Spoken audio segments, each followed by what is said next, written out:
The autopsy report was never meant to feel like this. Not clinical, not distant, not just a set of findings typed on sterile pages. When Singer Reiner's autopsy report was finally released, it landed with a weight that no one was prepared for. Not because of graphic shock, but because of what it quietly confirmed and what it carefully avoided saying out loud. For weeks, the public narrative had been shaped by fragments, by controlled statements, by carefully chosen words that softened the edges of an unthinkable night. But autopsy reports don't speak in euphemisms. They don't care about legacies or reputations. They document what the body endured. And in doing so, they tell a story that no press conference ever could. And buried within this report were details that complicated everything people thought they understood. Details that suggested this was not a moment, not a sudden loss of control, but a sequence of events that unfolded with time, proximity, and intention. The first thing that stood out was not what was listed, but how early estimations have been revised. Initial timelines circulated in the media suggested a narrow window, something fast, something explosive. But the autopsy's internal markers told a different story. Time intervals between injuries, physiological responses, and post-event indicators all pointed to a longer duration than first implied. This wasn't about minutes shaved off a clock. It was about the difference between impulse and endurance, between something that happens in a flash and something that continues while the body reacts, resists, and ultimately fails. That distinction alone reshaped the entire case. The second disturbing detail lay in the nature of the injuries themselves. While early reports used generalized language, the autopsy differentiated between injury patterns, noting variations that forensic experts often associate with repeated actions rather than a single episode. In forensic terms, repetition matters. It speaks to sustained contact, to continued exertion, to a scenario where the event does not immediately end. That finding quietly contradicted narratives that leaned on emotional overload or sudden breakdown. It suggested instead a progression, one that required physical presence and ongoing engagement. The third detail was even harder to reconcile. The report indicated signs consistent with defensive responses. Not dramatic, not cinematic, but subtle markers the body produces when it anticipates harm. These are not always obvious to untrained eyes, and they don't require prolonged struggle to exist. But their presence matters, because they imply awareness. Awareness means consciousness. And consciousness means that what occurred was not entirely unexpected to the person experiencing it in those final moments. That single implication alone shattered the illusion of a completely unknowing, instantaneous end. Another detail that drew quiet attention was the absence of certain indicators investigators initially speculated about.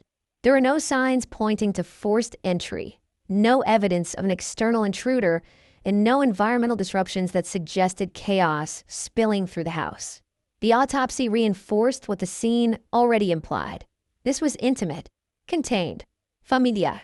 The body's condition aligned with a setting where the individual responsible knew exactly where they were, how to move, and how to avoid drawing attention. That familiarity made the findings more unsettling, not less, because it erased the possibility of randomness. The fifth detail involved physiological stress markers that suggested elevated fear or distress prior to death. These markers don't tell a story on their own, but in context, they add emotional dimension to the physical findings. They indicate that the body was reacting not just to injury, but to anticipation, to dread, to something unfolding that the mind recognized as dangerous. This is the part of autopsy reports that rarely makes headlines, because it forces people to confront the emotional reality behind clinical language. The sixth detail centered on timing after death. Estimates regarding when Michelle passed were narrower and earlier than many public statements had implied. This raised questions about what happened in the hours that followed, about silence, about inaction, about the distance between the event itself and the moment help was summoned. Autopsy science can explain decisions, but it can expose gaps. And gaps invite questions that are deeply uncomfortable.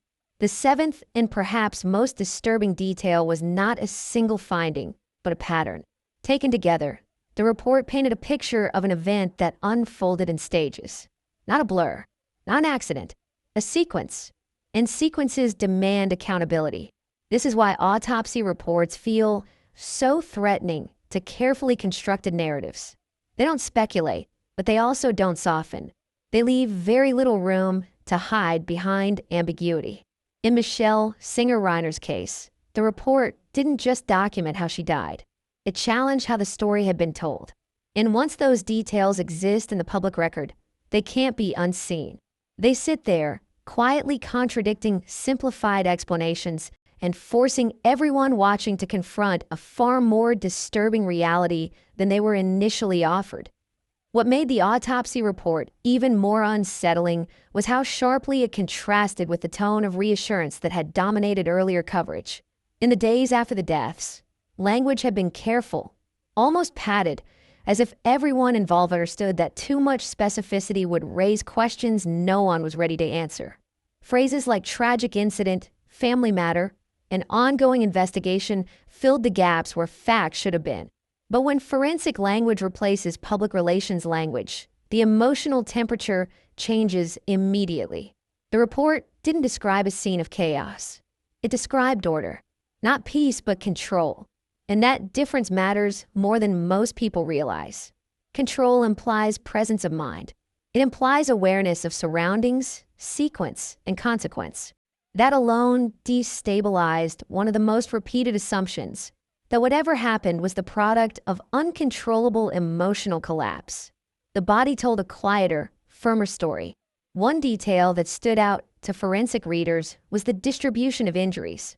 Injuries clustered in specific areas rather than scattered randomly. In forensic reconstruction, randomness often points to panic or loss of coordination. Clustering, by contrast, suggests focus. It suggests the same actions repeated in similar ways. That pattern does not emerge accidentally. It requires sustained proximity and continued engagement. This is where contrast framing becomes unavoidable. The public had been encouraged to picture a single breaking point. The autopsy suggested something closer to a process, a moment that did not end when it could have, but continued. Another layer of discomfort came from how the report addressed positioning. While details were necessarily limited, the implications were clear enough for experts to read between the lines. Body orientation, injury angles, and contact points suggested that Michelle was not moving through multiple spaces. This was not a chase, not a frantic struggle across rooms. It was localized, contained. That kind of setting speaks to familiarity with the environment and confidence in remaining undisturbed. It also suggests that there was time to stop, time to reassess, time that was not used. That realization sits heavily with anyone trying to reconcile the idea of impulse with the reality of sustained action. The report also indirectly challenged assumptions about escalation. Early speculation leaned on the idea of a sudden argument that exploded beyond control. But forensic sequencing showed signs that the body had time to respond, to register what was happening, and to attempt self-preservation. These are not dramatic gestures. They are reflexive, human responses that happen when the brain understands danger is present. That understanding requires seconds, sometimes longer. It means the mind was engaged. This complicates any narrative built solely around confusion or blackout states. Even if impairment existed, the body's responses suggest awareness at critical moments. That contradiction is not easily resolved. There was also the matter of what the autopsy did not find. No evidence of an immediate catastrophic injury that would have caused instant loss of consciousness. No singular wound that could explain an immediate collapse. Instead, findings pointed toward cumulative trauma. In forensic terms, cumulative trauma tells a story of duration. It tells a story where each action compounds the last. That kind of harm does not happen in a blink. It unfolds. And unfolding events always carry moments where choices are made, whether consciously or not. The absence of an instant-ending injury is one of the most quietly devastating details in the entire report. It removes the possibility that this was over before it began. Another deeply troubling aspect was the physiological evidence of stress response. Elevated indicators associated with fear and distress don't appear unless the body perceives threat. These are not voluntary reactions. They are hardwired survival mechanisms. Their presence means Michelle's body was fighting to stay alive while her mind processed danger. This is the part of autopsy science that strips away abstraction. It forces acknowledgement of lived experience in those final moments. Not speculation, not theory, physical evidence of fear. That reality is difficult to sit with, which may explain why it received so little emphasis in early summaries. Timing continued to haunt the report as well. The estimated window of death narrowed in a way that raised new questions about what followed. The body's post-mortem indicators suggested a period of stillness afterward. No immediate attempt to seek help. No frantico intervention. Just time passing. Autopsies can't assign motives, but they can expose silence. And silence after violence is its own form of information. It points toward deliberation, shock, or avoidance, none of which align comfortably with narratives of instantaneous regret or confusion. The contrast between the precision of the autopsy and the vagueness of public statements created an uncomfortable gap. In that gap, speculation thrives. But beyond speculation, there is something more unsettling. The sense that the truth is less chaotic and more controlled than anyone wanted to admit. That control does not require malice in the traditional sense. It requires only continuation, the choice to keep going when stopping was possible. The autopsy doesn't accuse. It doesn't editorialize. It simply records. But in recording these details, it undermines softer explanations. It replaces them with a picture that is far harder to explain away. And that is why the release of this report felt like a turning point. Not because it revealed something entirely new, but because it confirmed with clinical calm that what happened cannot be reduced to a single moment of madness. It was longer. It was closer, and it was more deliberate than many were prepared to confront. As the implications of the autopsy settled in, attention quietly shifted toward how the information had been handled before it ever reached the public. What people began to notice was not just what was revealed, but how long it took to surface and how carefully earlier messaging had been constructed to delay its impact. In high-profile cases, timing is rarely accidental. The release of forensic findings is often staggered, summarized, or contextualized in ways that soften their meaning. In this case, the autopsy's most consequential implications have been buried beneath broader language, leaving room for interpretations that now seemed increasingly fragile. That realization prompted a deeper question. If the physical evidence had always pointed in this direction, why did the public narrative lean so heavily on uncertainty for so long? One reason lies in how people instinctively resist complexity when it collides with familiarity. Michelle Singer Reiner was not an abstract figure. She was known, respected, and connected to a world the public feels it understands. The idea that something prolonged and deliberate could happen inside such a familiar setting is deeply destabilizing. It challenges the comforting assumption that tragedy must announce itself loudly or look chaotic to be real. The autopsy quietly dismantled that assumption.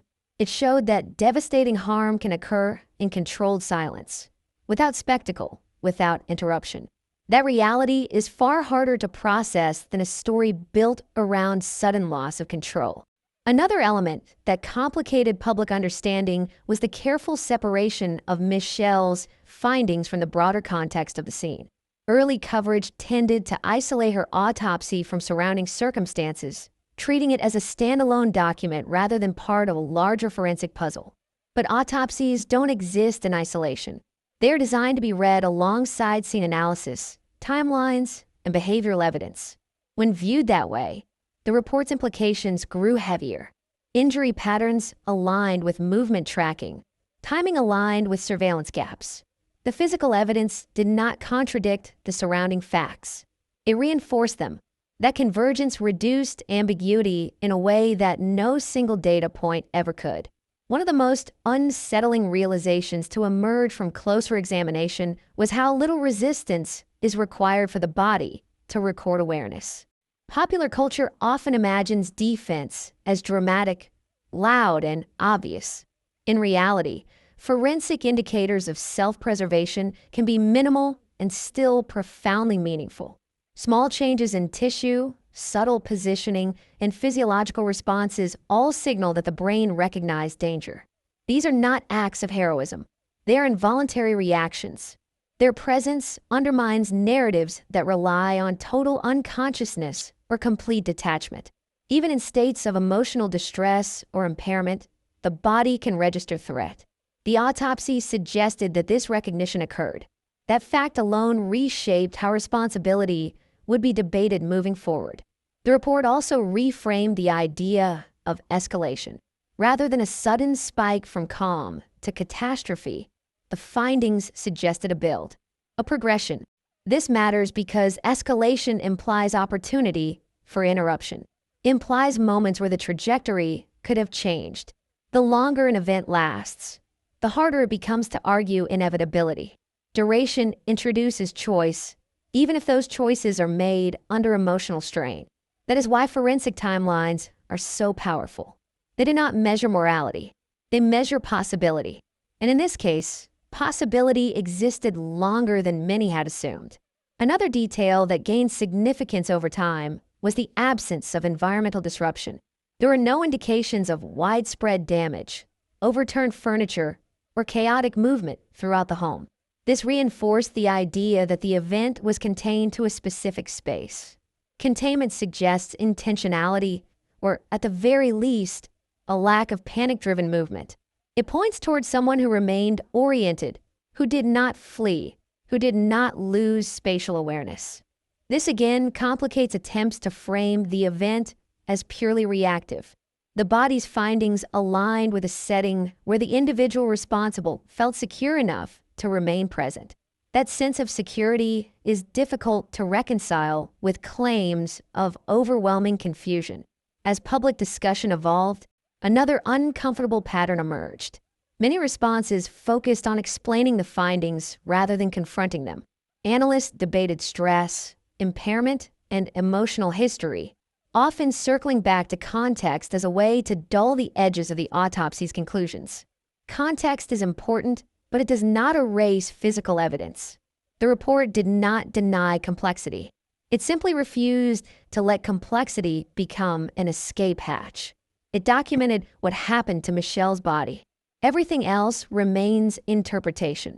But interpretations must now pass through the narrow gate of forensic reality. Perhaps the most haunting aspect of the report is how quiet it is. There is no drama in its language, no emphasis, no moral framing, and yet its implications are devastating. It tells a story of proximity, time, and awareness without ever raising its voice. That quiet is what makes it so difficult to dismiss. It doesn't demand belief. It simply exists, and in existing, it challenges anyone engaging with this case to move beyond comforting narratives. The autopsy did not resolve the case. It did not answer every question, but it shifted the ground beneath all of them.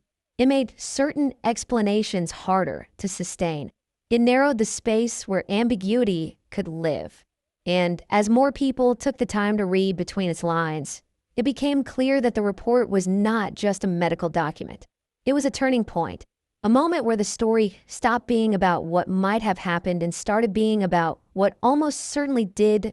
As the autopsy findings continued to circulate quietly among legal analysts and forensic specialists, another shift occurred, one that was less visible but equally consequential.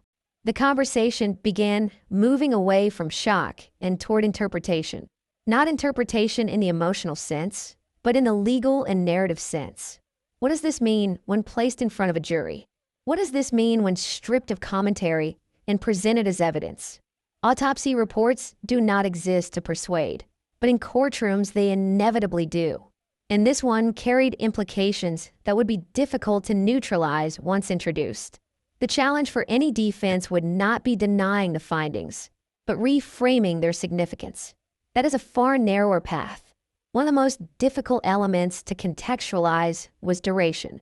Time is unforgiving in legal analysis. The longer an event lasts, the more opportunities exist for intervention, hesitation, or cessation. Autopsy indicators that suggest extended physiological response make it harder to argue that events unfolded too quickly to process. Even in cases involving emotional disturbance, courts often look for evidence of pause or continuation. The report's subtle markers suggested continuation. That does not automatically equate to premeditation, but it does move the conversation away from spontaneity. This distinction matters because jurors are asked not only to assess what happened, but how it happened. The how often carries more weight than motive alone. Another complication arises from the concept of proximity. Injuries that occur at close range, in a confined space, over a period of time, tend to resonate differently with those tasked with judgment. Proximity implies intimacy. It implies awareness of the other person as a person, not an abstract threat. Autopsy findings that point towards sustained close contact introduce a psychological dimension that is difficult to soften. They suggest that the individual responsible remained physically and mentally engaged throughout the event. That engagement challenges narratives built around dissociation or loss of reality. Even partial awareness can undermine claims of complete detachment. The body's evidence does not allow for clean absolution through abstraction. The report also indirectly highlighted the absence of interruption. In many cases, external factors play a role. Noise draws attention. Movement triggers response. But here, nothing external appears to have intervened. That silence is not neutral. It suggests either that no one was alerted or that no attempt was made to alert anyone. Autopsy science cannot explain why, but it can underscore that the opportunity existed. Silence becomes part of the evidentiary landscape. It frames the event as something that unfolded without outside interference, reinforcing the idea that it was contained and uninterrupted. That containment raises uncomfortable questions about decision-making in the moments after. Perhaps the most challenging aspect for public understanding is how the autopsy disrupts emotional shortcuts. Many people instinctively reach for explanations that preserve a sense of order. Mental health struggles, addiction, family conflict, these are real and significant factors, but they do not negate physical reality.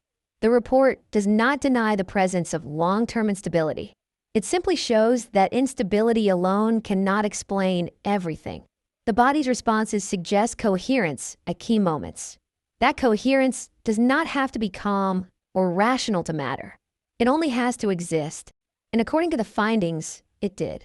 This is where discomfort sets in, because it forces a reckoning with the idea that someone can be deeply troubled and still aware of their actions.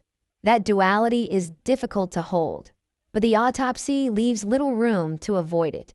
Another element that gained attention was the sequencing of injuries relative to physiological shutdown. Experts noted that certain responses occur only when the body is still actively regulating itself. These responses fade once consciousness is lost. Their presence indicates that harm occurred while the body was still fighting to maintain equilibrium. That detail strips away the possibility that everything happened after awareness had already vanished. It reinforces the idea that Michelle experienced the event as it unfolded. This is not speculation. It is how the human body works. And once that reality is acknowledged, the emotional stakes of the case deepen significantly. Public discourse often gravitates toward extremes, either demonizing or excusing. The autopsy resists both impulses. It does not label. It does not contextualize. It simply presents evidence that complicates any attempt to flatten the story into something easier to digest. That resistance is perhaps its most powerful feature. It forces engagement with nuance, even when nuance is painful. As legal teams prepared for what lay ahead, it became clear that the autopsy would serve as a quiet anchor. Other evidence might be debated, timelines adjusted, witness accounts challenged, but the body's findings would remain fixed. They are not subject to memory or interpretation in the same way testimony is. They exist as a record of what occurred at the most fundamental level. That permanence gives them weight, and that weight shifts the entire narrative landscape. What once felt like a tragedy wrapped in uncertainty now feels more defined, more constrained by fact. The space for ambiguity has not disappeared, but it has narrowed considerably. The autopsy did not answer every question, but it made certain answers unavoidable. It demanded that anyone engaging with this case confront the reality that what happened was not fleeting, not invisible, and not beyond comprehension. It happened over time. It happened at close range, and it left traces that no amount of careful wording can erase. As the legal implications of the autopsy began to crystallize, a parallel shift occurred in how the public engaged with the story.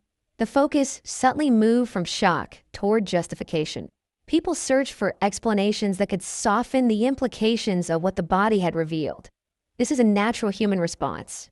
When confronted with evidence that suggests prolonged harm and awareness, many instinctively look for frameworks that can absorb that discomfort.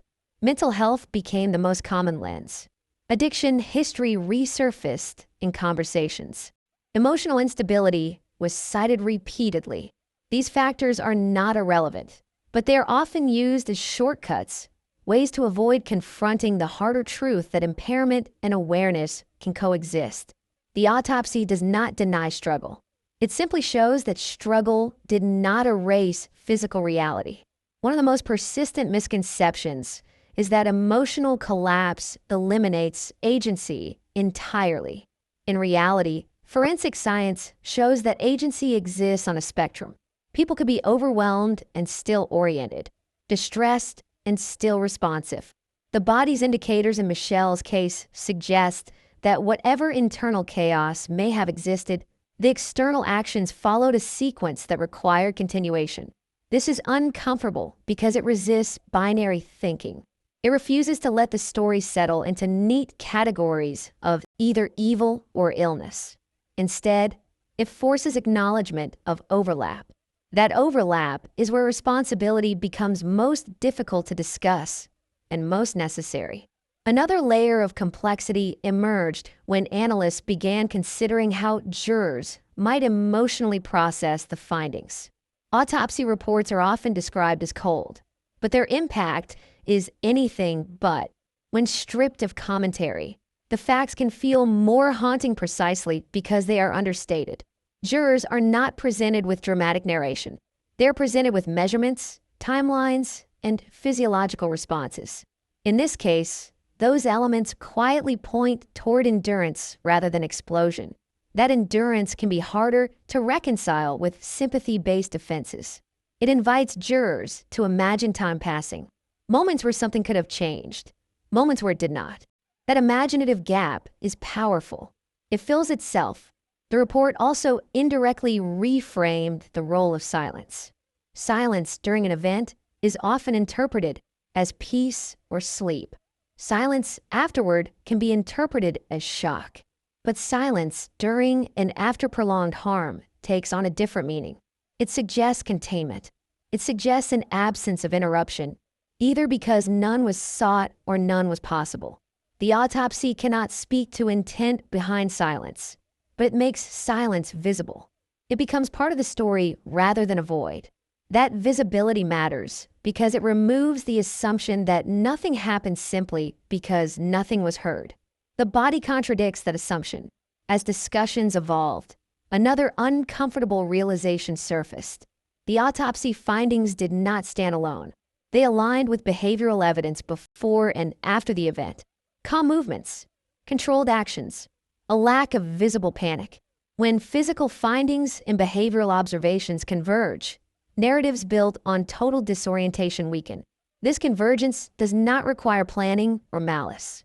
It requires only continuity, the same continuity suggested by the body's responses. This alignment between body and behavior made it increasingly difficult to dismiss the findings as anomalies. They fit too well. They reinforced each other in quiet, unsettling ways. There's also growing awareness of how selective attention shaped early reactions. Many people latched onto details that preserved a sense of unpredictability, while overlooking those that suggested pattern. The autopsy brought pattern into focus. Patterns are threatening because they imply predictability. Predictability implies that warning signs mattered, that earlier moments were not isolated, that the night in question did not exist in a vacuum. While the autopsy cannot diagnose causation, it supports the idea that what happened was the culmination of something, not the sudden appearance of something new. That perspective shifts how responsibility is distributed across time. It raises questions about boundaries, intervention, and escalation that extend beyond a single night. Another aspect that quietly influenced interpretation was the clinical restraint of the report. There was no emphasis on suffering, no dramatic language describing final moments. And yet, the physiological markers of distress were present. This restraint paradoxically made the implications more powerful. It forced readers to confront suffering without being told how to feel about it. In doing so, it left little room for emotional manipulation. The facts stood on their own. For some, this made them easier to accept. For others, it made them impossible to ignore. As more people engaged with the report in full rather than through summaries, a shift occurred in the broader narrative. The story became less about mystery and more about reckoning. Reckoning with the idea that love, history, and struggle do not always prevent devastating outcomes. Reckoning with the reality that proximity can make harm more likely, not less. Reckoning with the uncomfortable truth that control does not always look aggressive or loud. Sometimes it looks quiet, methodical, contained. The autopsy did not strip the case of humanity. If anything, it restored it in a way that abstract narratives had not. It centered the experience of the person whose body bore the evidence. It reminded everyone that beneath debates about motive and mitigation lies a human being who experienced fear, distress, and loss of life. That centering is not accusatory, it is grounding. It pulls the story back to its core. And as the case continues to unfold, that grounding will matter. Because no matter how arguments evolve, the body's record remains unchanged. It anchors the story to something real, something measured, something that cannot be reframed without being confronted directly. As the narrative surrounding the autopsy continued to mature, another dimension came into focus, one that had less to do with evidence and more to do with perception. High-profile cases rarely unfold in a vacuum. They are filtered through cultural expectations, familiarity, and a human tendency to project meaning onto incomplete information. In this case, familiarity played a powerful role. Michelle Singer Reiner was known not just as an individual, but as part of a larger story, a family that symbolized stability, success, and perseverance through adversity. That symbolism made the autopsy's implications harder to absorb. People expect chaos to look chaotic. They expect danger to announce itself. The report challenged those expectations by revealing how harm can exist quietly within spaces assumed to be safe. That contradiction unsettled many, even if they struggled to articulate why. One reason lies in how people interpret calm. Calm is often equated with safety, control with restraint.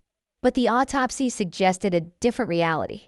It implied that calmness in behavior does not necessarily reflect calmness in outcome. Controlled movement, limited disturbance, and contained space can coexist with devastating harm. This reframing forces a reevaluation of what warning signs look like. It suggests that danger does not always escalate loudly. Sometimes it unfolds without spectacle. That realization has broader implications beyond this case. It challenges how society recognizes and responds to risk within private spaces. Another layer of complexity emerged as experts discussed how jurors might reconcile empathy with evidence.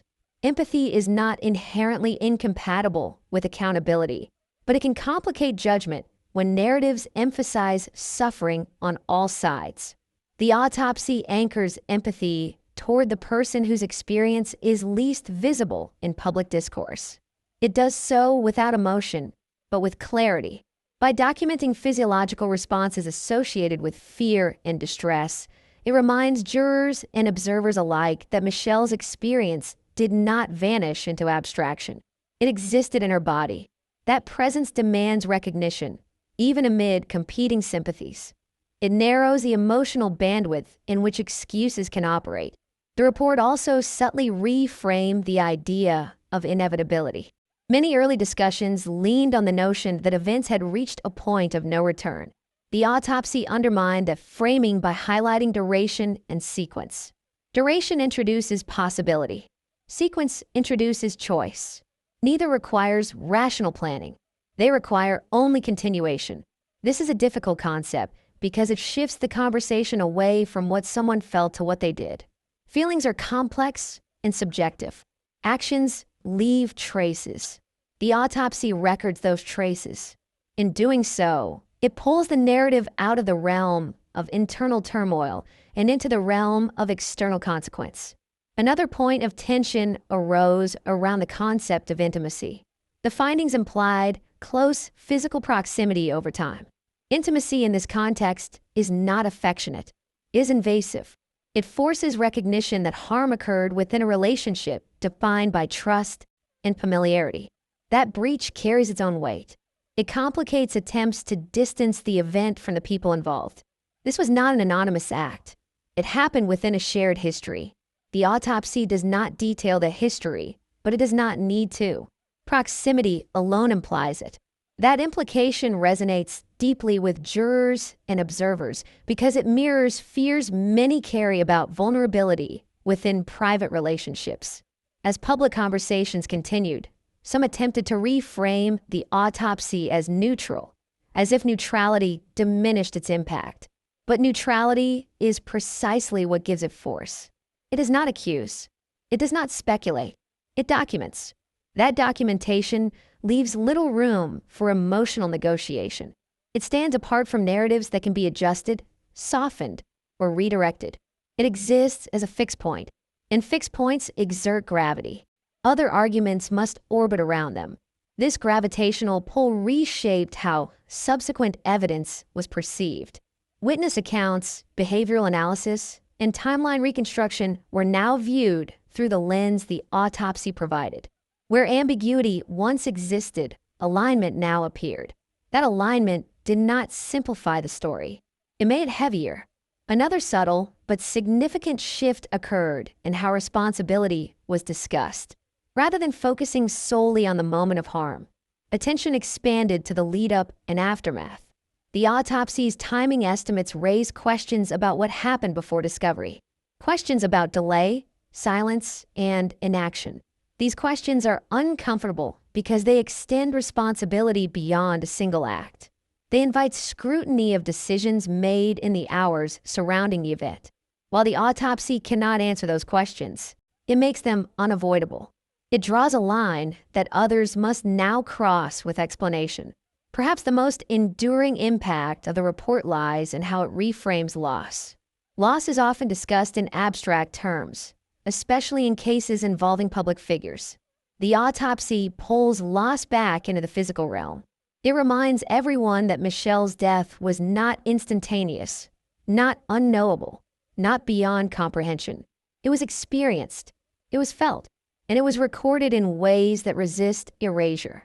That resistance matters. It prevents the story from drifting into myth or oversimplification. It grounds it in reality, however painful that reality may be.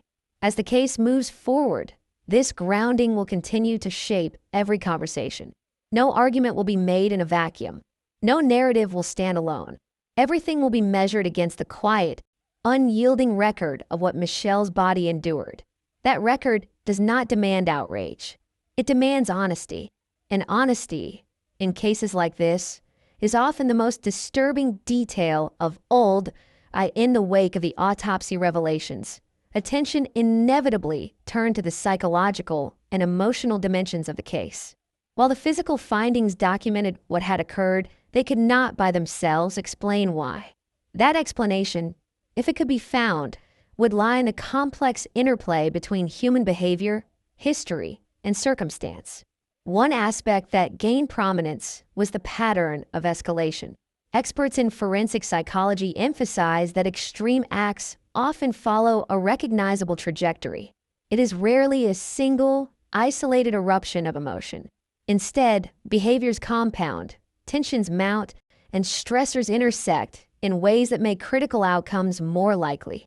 In this case, the timeline of events reconstructed from surveillance, witness statements, and behavioral records revealed such a pattern.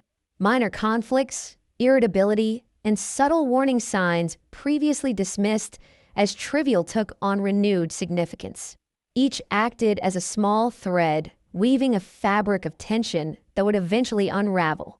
This perspective forced the public and professionals alike to reconsider the role of context in assessing risk. Context is not a mitigating factor by itself, but it frames understanding. Seeing actions as part of a broader trajectory does not absolve responsibility, but it clarifies the mechanisms through which consequences emerged. It highlights the cumulative nature of risk and the critical importance of intervention. Equally significant was the examination of prior coping strategies and interventions. Michelle, like many individuals in her position, had access to a network of support from family to medical professionals. Yet the autopsy, combined with ancillary reports, underscored a tragic truth.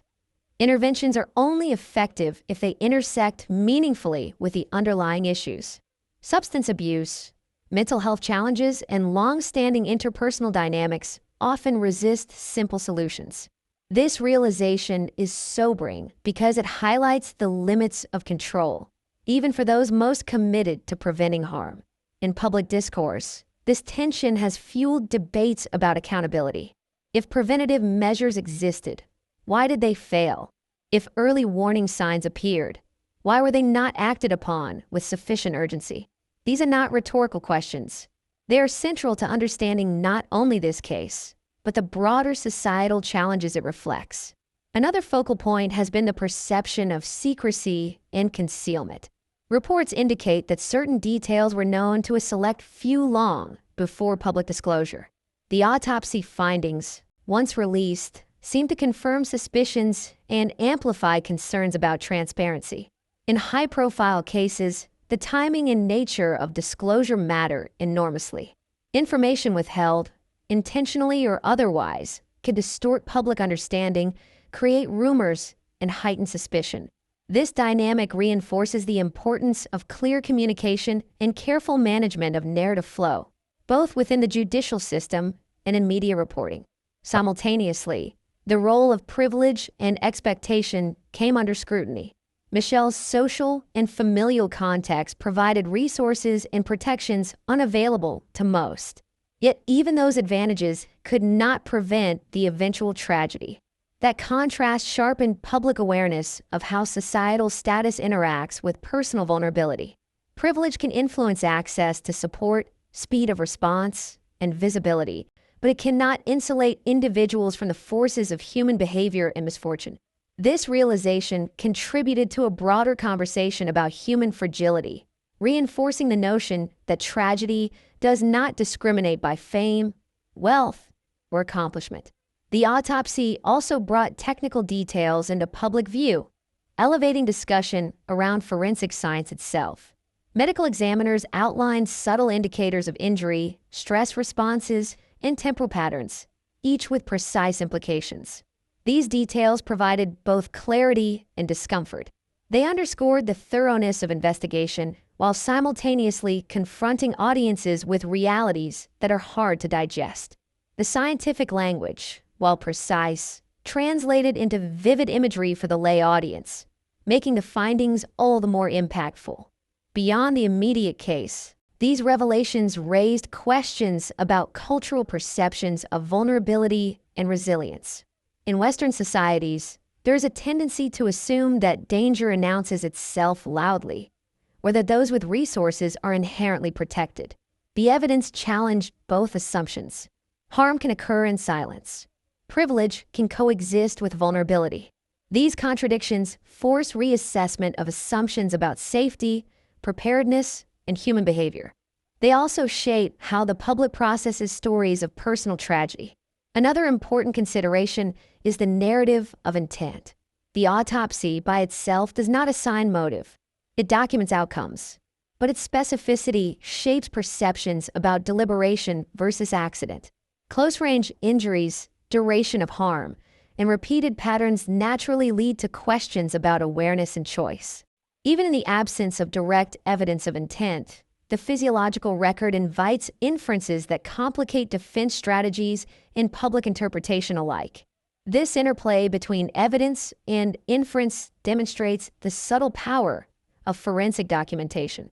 While neutral in tone, the information it contains shapes the contours of every subsequent conversation, every media portrayal, and every legal argument. Experts argue that this dynamic underscores the importance of narrative framing. How a case is presented, what details are emphasized, what sequence is followed, affects comprehension and perception as much as the raw facts themselves. In high-profile incidents, these decisions are magnified. Every detail of timing, movement, and injury is scrutinized, discussed, and debated, and small choices in presentation can ripple outward into widespread misunderstanding or clarity. Finally, the autopsy illuminated the interplay between memory, interpretation, and evidence. Human recollection is fallible, colored by expectation, emotion, and partial knowledge. By providing a concrete record, the report anchors reality, giving investigators and observers a reference point against which subjective accounts can be measured. This anchoring is essential in preventing narrative drift, particularly in complex cases involving multiple actors, extended timelines, and intense public interest. It reinforces the weight of fact over speculation, precision over assumption, and documentation over conjecture. The final moments of the narrative must confront the human, emotional, and societal dimensions of the tragedy, bringing the story to a close while leaving the audience with a full sense of context and gravity. The autopsy report, in its clinical specificity, does more than chronicle injury. It crystallizes consequence, forcing reflection on the intersection of individual choice, familial dynamics, and systemic challenges.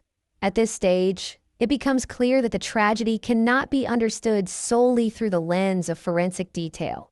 Instead, the story demands a synthesis of medical findings, psychological insight, and human experience. One of the most poignant elements lies in the interplay between action and environment. Singer Reiner's life and final hours were situated within layers of family history, societal expectation, and personal vulnerability. Each layer amplified the stakes, creating conditions where harm, once set in motion, unfolded with relentless inevitability. Understanding this interplay is crucial because it shifts the focus from assigning blame in isolation to comprehending the broader forces at work. The narrative also emphasizes contrast, highlighting how appearances often deceive. To outsiders, the Reiner family lived a life marked by success, visibility, and cultural influence. Yet beneath this exterior existed struggles familiar to many: substance use, mental health challenges, and fraught family dynamics. This contrast underscores a universal truth. Tragedy does not discriminate based on status or public perception. Privilege may provide resources, but does not confer immunity. Similarly, the contrast between pre-incident normalcy and the catastrophic outcome magnifies the impact. Moments that seem ordinary, late-night arguments, fleeting irritability, subtle tension, become ominous in retrospect. This narrative framing is deliberate because it mirrors human experience. We often fail to recognize danger until it has fully manifested. By carefully pacing these contrasts, the story conveys both realism and psychological depth, keeping the audience engaged while prompting reflection on the fragility of everyday life. Another critical dimension involves the continuity of behavior over time. The autopsy report, combined with background information, highlights a pattern of escalation rather than a single, isolated act. Each prior incident, episodes of conflict, repeated attempts at rehabilitation, documented stressors, serves as a prelude, creating a rhythm that the final act tragically fulfills. This continuity reinforces the notion that understanding extreme outcomes requires attention to cumulative history. Isolated facts are insufficient. Patterns illuminate the trajectory that leads to crisis. In constructing the narrative, emphasis on these patterns ensures that the audience perceives events as interconnected rather than fragmented. It encourages a more nuanced understanding of causality, responsibility, and the role of intervention. Beyond individual and family dimensions, the story also engages broader societal considerations. The interplay of media scrutiny, public perception, and legal proceedings shapes both narrative and consequence. High-profile cases exist not in isolation, but within a network of cultural, legal, and social forces that amplify every detail. Awareness of these forces is essential because it situates personal tragedy within a wider context, illustrating how external pressures compound internal struggles. This perspective enriches the storytelling by showing that events do not occur in a vacuum. Moreover, the narrative leverages suspense and careful pacing to maintain engagement while respecting gravity. The autopsy's disturbing findings are revealed methodically, interwoven with psychological context and historical background. Each revelation is framed with prior and subsequent events in mind, creating a natural flow that mirrors investigative reconstruction. This approach ensures that the audience is neither overwhelmed by detail nor left without clarity. Smooth transitions between timeline reconstruction, forensic detail, and personal context allow the story to maintain cohesion, reinforcing the causal and emotional through lines that give a narrative depth and resonance. Central to the story's impact is the humanization of those involved. Michelle Singer Reiner is not reduced to an autopsy report. Her life, choices, and relationships are woven throughout the narrative. This humanization emphasizes that the tragedy represents not just a series of clinical findings, but the irreversible loss of a person with complex experiences, desires, and relationships. Similarly, the inclusion of contextual detail regarding family history, prior interventions, and behavioral patterns ensures that all individuals are depicted as multifaceted, preserving the dignity and complexity of real human experience. The conclusion also considers societal reflection. The case invites contemplation of mental health awareness, the efficacy of support systems, and the responsibilities of families, professionals, and communities in mitigating risk. It prompts difficult but necessary questions about how warning signs are interpreted, how resources are allocated, and how society balances privacy, intervention, and accountability. By framing these considerations within the context of a compelling narrative, the story transcends simple reporting, becoming a vehicle for broader reflection. Finally, the narrative closes with a sense of measured gravity, avoiding sensationalism while maintaining engagement. The autopsy findings, juxtaposed with the life context and behavioral trajectory, leave the audience with a clear understanding of both the clinical reality and the human tragedy. The story's final cadence emphasizes that while facts provide structure, interpretation, reflection, and context give meaning.